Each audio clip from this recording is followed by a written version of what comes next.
Alors, la programmation tient compte de quoi?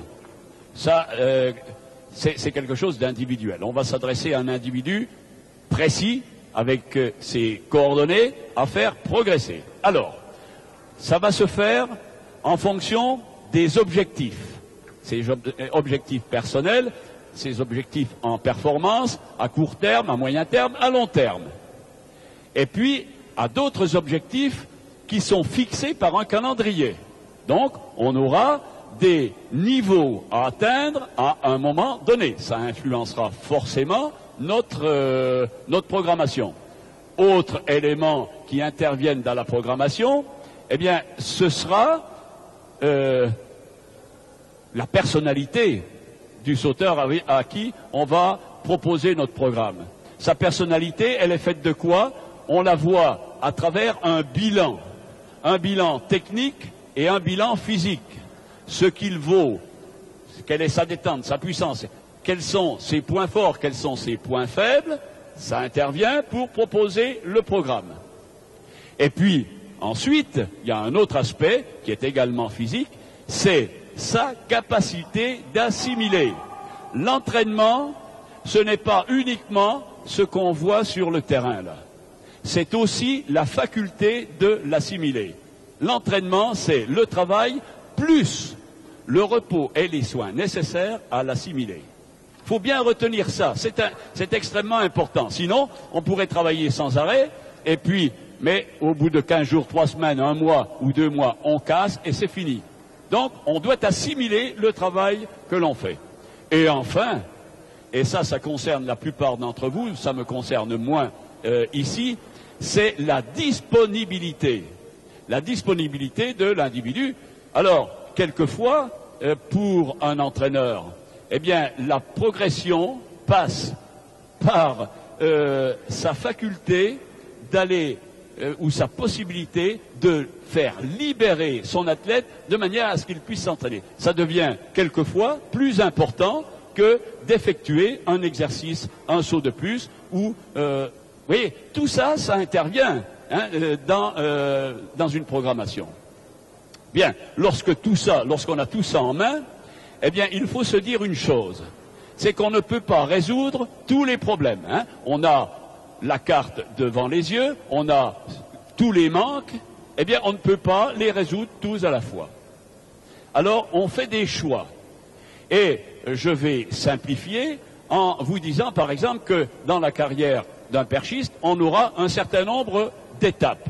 Je ne les situe pas dans le temps, tout simplement parce que chaque sauteur, chaque athlète a plus ou moins de capacité à assimiler. Alors vous avez des périodes qui seront plus longues pour les uns, plus courtes pour les autres.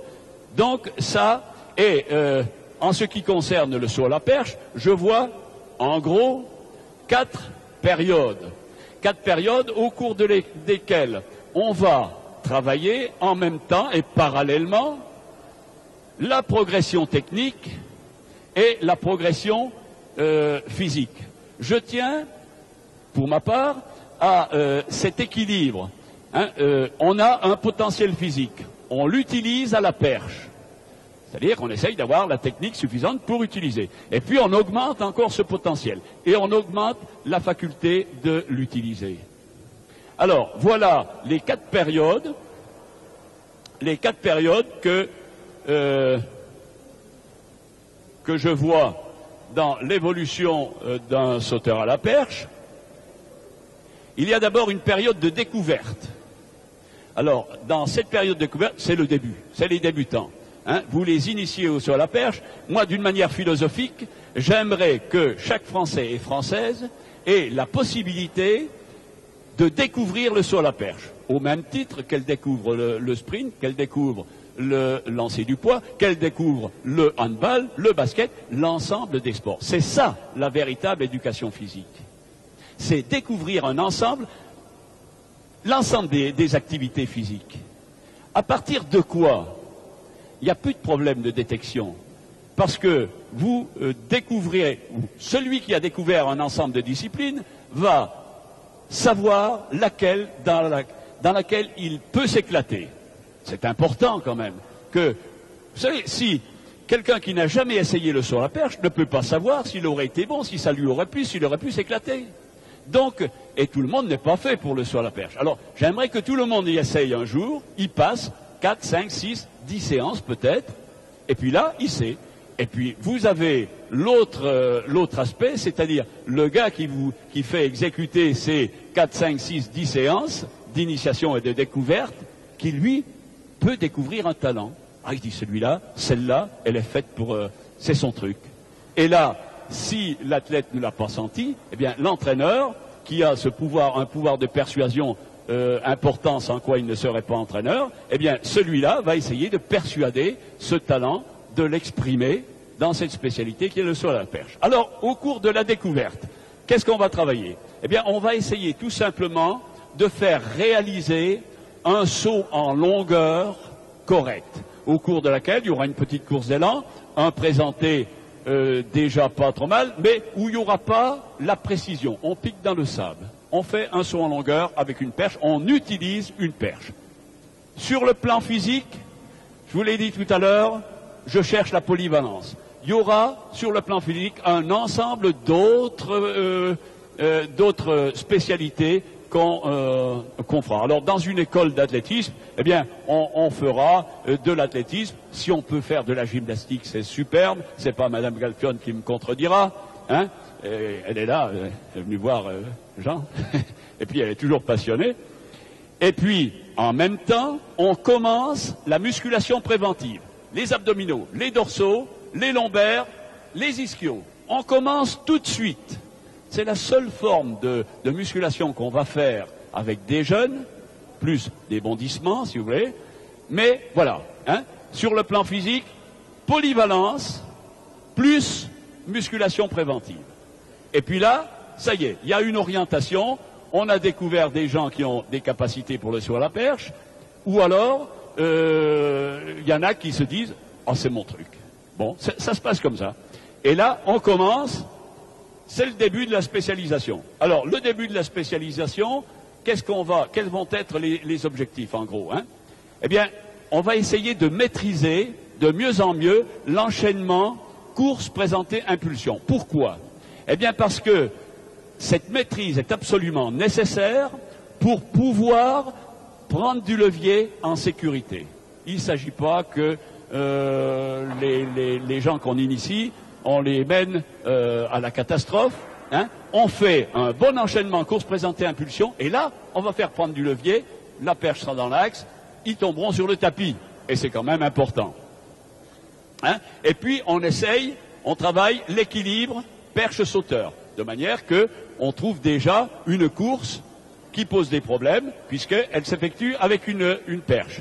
Et puis, je vous ai dit ce matin, ce qui fait souvent l'efficacité d'une course d'élan, c'est son début. Eh bien, on va essayer d'automatiser déjà le début de la course d'élan, parce qu'elle aura une influence immédiate sur la précision, la qualité de la course. Et enfin, on essaye de faire un saut qui a déjà une bonne synthèse levier-rapport. On sait bien que les performances chez les débutants sont beaucoup plus faites avec le levier, c'est-à-dire la hauteur de perche qu'on prend, que le travail qu'on fait dessus. Mais on essaye déjà de faire une petite synthèse. Et puis on continue, dans cette période-là, bien tout ce que nous avons fait sur le plan physique, c'est-à-dire la polyvalence, la prévention, etc. Hein? Et puis alors là, on va devenir spécialiste. C'est l'avant-dernière étape. Et le spécialiste, eh bien, chez le spécialiste, on va lui donner une technique personnelle. On ne va pas lui donner. Non, je suis prétentieux en disant ça. Les fondamentaux, on continue à les travailler. Et puis, vous avez les points variables. Quand les fondamentaux sont compris, le perchiste ou la merchiste répète. Et elle se fait sa technique. C'est-à-dire qu'elle va sauter en respectant les fondamentaux, elle va sauter en fonction de ses qualités propres, de son caractère. Bon, ça se fait dans cette période-là. Après quoi, on va chercher la vitesse optimale. C'est-à-dire on va chercher à améliorer de plus en plus la vitesse avec laquelle on arrive dans au moment de l'enchaînement course présentée impulsion, mais une vitesse qui permet de faire ça. Et de le faire d'une manière précise et efficace. Et enfin, il est temps de se servir du temps de perche. La flexion, il y a une flexion, il y a un renvoi, tout ça, il faut être en accord avec ça. Eh bien, c'est la période, et ça ne se fait pas tout seul, ça ne vient pas comme ça uniquement parce qu'on désire le voir venir. C'est tout un ensemble de répétitions qui fera qu'on acquiert ça. Hein. Un bon renversé sur une perche, c'est pas automatique, c'est pas quelque chose qui vient tout seul, c'est le fruit de quantité de répétitions. Sur le plan physique, on a encore quelques disciplines supplémentaires, moins, c'est-à-dire qu'on fait du sprint, on fait de la longueur, on fait des haies. C'est pas mal. On fait de la gymnastique. Ça, on va en faire toute sa vie, du moins si on peut. Et puis, on travaille, on recherche la puissance. On fait de la musculation. Maintenant, ça y est, on attaque la musculation et on recherche la puissance. Et enfin, on arrive à la dernière étape, là où le gars le perchiste va se réaliser vraiment. Et les objectifs essentiels de cette période-là, ce sera par exemple de rapprocher la vitesse spécifique de la vitesse absolue. Arriver à ce que les gars courent aussi vite au sautoir que s'ils étaient sur une piste de 40 ou de 50 mètres. Ça demande un travail considérable, hein, d'adaptation. Et puis, sur le plan technique, bien, il faut devenir précis.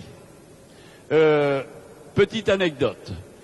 Championnat du monde à Stuttgart, Galfion, qui est notre meilleur représentant, est en forme. Il est efficace, il est bien. Mais il n'a que 22 ans. Et là, il fait des qualifications absolument phénoménales. Vous avez sûrement tous vu comment il a sauté aux qualifications. Il fait 5,75 m. Mais, pour faire 5,75 m et se qualifier brillamment, il lui a fallu 7 sauts. Il lui a fallu 7 sauts. Pourquoi 7 sauts? Eh bien, parce que il n'a pas encore le métier qui lui permet de faire ce que fait Bubka. Un saut, 5,75, il est réussi au premier essai, il n'a plus qu'à attendre. Bon, c'est pas le cas de Jean, ce sera le cas de Jean, parce que ça fait partie du programme de... on approche progressivement, si vous voulez, pour Jean, de cette période que j'appellerai la période de maîtrise. Et on acquérera ça comment? Eh bien, il a cet hiver, par exemple, jusqu'à la fin décembre, 600 sauts à la perche à faire.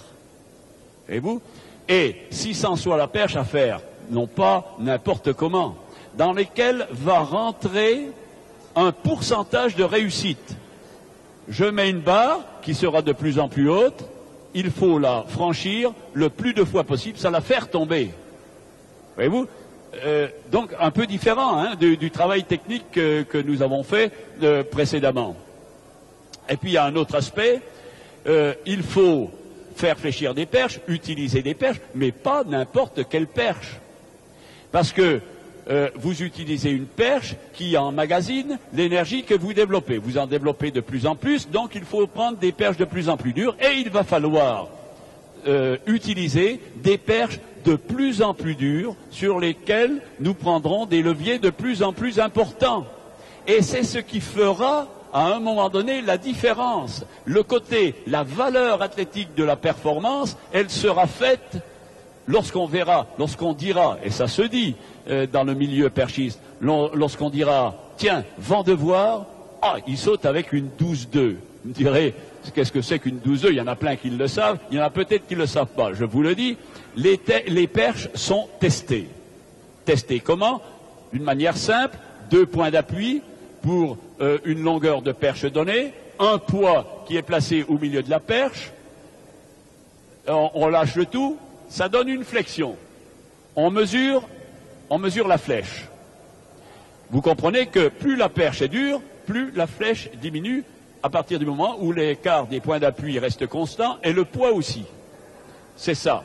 ce fameux 12-2, c'est 12 inch 2, qui veut, dans le milieu perchiste, dire quelque chose. Et progressivement, eh bien, le sauteur à la perche passe d'une 15 à une 14,8, 14,6, etc. Jean en est à une 12,2 en 5,20 m et Bubka saute avec une 18. Voilà, pour vous donner. Alors, la perche qu'utilise Bubka, bon, il est quand même relativement lourd, hein. La masse intervient dans l'énergie cinétique qu'on développe, mais à un moment donné, et on le voit dans les films lorsqu'on voit Bubka, quelquefois, il a une finale de geste qui n'est pas fantastique, qui, pour un puriste, ne nous donne pas satisfaction, c'est pas forcément beau, mais il est éjecté. Il est éjecté, pourquoi? Eh bien, tout simplement parce qu'il a développé beaucoup d'énergie, qu'il l'a mis dans une perche énorme, et que quand cette énergie le pousse vers le haut, elle peut le pousser n'importe comment, et il monte. Bon, je préfère que ce ne soit pas n'importe comment, mais quelquefois pour Bubka, c'est n'importe comment. Surtout sur des... On l'a vu hier soir sur les films, hein, puisque nous avons nos assises sur la perche en même temps, quelquefois c'est... Mais il saute haut quand même. Et puis, l'entraînement devient de plus en plus spécifique. C'est-à-dire que si on a d'abord donné une formation générale, en utilisant des méthodes générales, en utilisant des exercices qui sont valables pour l'ensemble de l'athlétisme, eh bien, on en vient à utiliser de plus en plus les exercices que vous avez vus et à devenir vraiment un spécialiste, un maître. Voilà les différentes étapes, l'aspect pluriannuel de l'entraînement. Et puis maintenant, il y a un autre aspect, c'est l'aspect annuel. Alors, on a à gérer ça sur une année, en fonction d'un calendrier, en fonction d'objectifs en performance sur une année. Bien. Alors, comment voit-on? On va avoir en gros une période de préparation, une période de réalisation. En ce qui concerne le saut à la perche, on a toujours dans une année, la plupart du temps, on a 2 périodes de réalisation et 2 périodes de préparation. La période de préparation, disons que c'est, du moins dans mon groupe, octobre, novembre, décembre. Octobre, pourquoi? Je termine assez tôt la saison, et puis on commence une période de pré-préparation. C'est-à-dire qu'on s'entraîne une fois par jour, et puis on fait plus général, on s'amuse un petit peu, on fait plein de choses qui vont préparer à ce que je dirais un premier cycle d'entraînement, au cours duquel, alors, l'entraînement devient beaucoup plus dur, en quantité notamment. Sur le plan technique, puisqu'il y a quand même toujours un équilibre entre la technique et le physique, si on a un engagement physique très important, on ne peut pas demander une grande finesse et un grand engagement au niveau de la technique. Il faut une certaine fraîcheur pour bien sauter. Et à ce moment-là, eh bien, on utilise un entraînement technique sur des perches plus souples et des courses moins longues. Et vous? Et les gars ont sauté ce matin sur des élans moyens, tout simplement parce que ils s'entraînent sur des élans moyens actuellement. Hein? C'est la période qui veut ça. Et après un petit poil de repos relatif au cours desquels on fait tourner le moteur, mais on ne presse plus du tout sur l'accélérateur, c'est une image, eh bien, ça dure à peu près une semaine de repos, et puis on va entamer de nouveau quelque chose de plus difficile. Ce sera le mois de décembre, qui va s'approcher déjà de la compétition. Sous quelle forme? Eh bien, on ne fera pas encore des sauts sur élan complet, mais dans le travail de course, nous ferons des courses d'élan. Course d'élan complète. Alors là, on met au point la course d'élan. On ne met pas le saut au bout, parce que c'est encore un petit peu périlleux, mais on prépare ça pour le mois de janvier, où nous aurons un premier cycle de réalisation. Ce premier cycle de réalisation, parce que je le peux, parce que c'est souhaitable, eh bien, dans un premier temps, je le débute dans de bonnes conditions. Nous qui sommes en hiver, nous essayons d'aller au soleil. Au soleil, pourquoi? Pour des tas de raisons. La première, c'est qu'il a été prouvé que les ultraviolets accéléraient le processus de mise en forme, que par ailleurs, travailler lorsqu'il fait chaud, c'est plus efficace et on peut faire des exercices plus dynamiques, plus vite, plus puissants que lorsqu'il fait froid, où on est un petit peu engourdi, et qu'enfin, lorsqu'on a été au soleil et qu'on se regarde dans la glace, eh bien, on se trouve beau et on est bien dans sa peau. Et ça, c'est important, ça a une importance pour se réaliser au saut à la perche. Voilà, et après, on a le cycle des compétitions. Nous aurons, à la fin du cycle de compétition qui cet hiver devrait se terminer pratiquement après les championnats d'Europe qui, pour une fois, ont lieu en France, et je vous invite tous à y aller. Je suis sûr que vous avez déjà presque tous vos billets en poche, j'en connais qui l'ont. Et après cette période-là, nous essayerons de décompresser sous quelle forme, toujours parce que je le peux, parce que c'est du saut à la perche de haut niveau, eh bien nous allons en thalassothérapie pour essayer d'éliminer tous les petits, les micro-traumatismes qui se seront révélés au cours de la période de compétition, qui est forcément traumatisante parce qu'on travaille à 100, 110%. Hein? Et là, on manque forcément, à un moment donné, de précision, et puis on se plante. C'est le jargon du perchiste, et à ce moment-là, on se fait un petit peu mal. Eh bien, on a une période où on remet tout en place, les idées comme le physique, pour recommencer une autre période similaire, un petit peu différente, plus spécifique encore, hein, mois d'avril, voire mai pour ceux qui ont des objectifs lointains comme les championnats d'Europe d'Helsinki en août. Et voilà, ça va se passer de cette manière-là dans la programmation annuelle. L'aspect suivant, c'est l'aspect cyclique. L'aspect cyclique, eh bien, c'est tout simplement alterner le travail et son assimilation. C'est ça le cycle, hein? Travail, assimilation. Alors, il faut travailler le plus possible en fonction de sa possibilité d'assimiler, mais aussi en trouvant l'enchaînement des séances qui permettent d'en faire le plus possible avec le minimum de fatigue possible. Alors, il y a des enchaînements qui par expérience nous donnent satisfaction en ce qui concerne le saut à la perche. Par exemple, lorsqu'on fait de la technique, je pense qu'il faut quand même être frais, une certaine fraîcheur, pour être précis, pour être vif, pour avoir l'œil clair. Bon, on place la technique quand on est frais.